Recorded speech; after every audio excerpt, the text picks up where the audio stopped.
रामू उत्तर प्रदेश के एक छोटे से गांव में रहता था।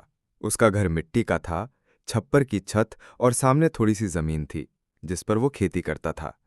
पास में उसका पुराना बैल बंधा रहता था।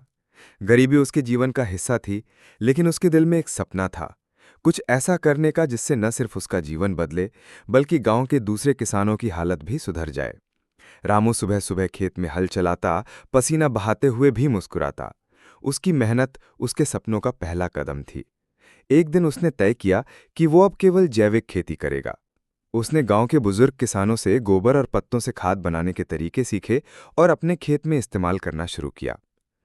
शुरुआत में पैदावार थोड़ी कम हुई, लेकिन उसकी फसल का स्वाद और गुणवत्ता इतनी अच्छी थी कि ग्राहक ज्यादा दाम देने को तैयार थे।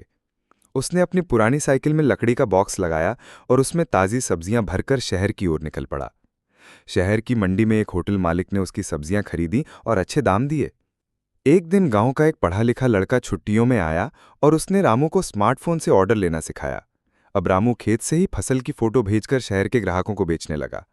उसका दायरा बढ़ने लगा और ग्राहकों की संख्या भी। रामू ने महसूस किया कि अकेले वो इतने ऑर्डर पूरे नहीं कर सकता। उसने गांव के 15 किसानों को इकट्ठा किया, उन्हें जैविक खेती सिखाई और सबको मिलाकर एक टीम बनाई।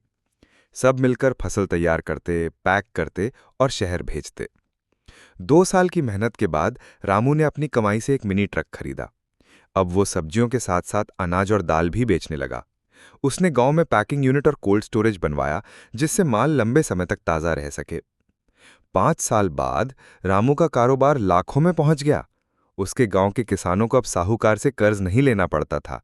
रामू सफल बिजनेसमैन बन चुका था, लेकिन खेत और मिट्टी से उसका रिश्ता पहले जैसा ही था।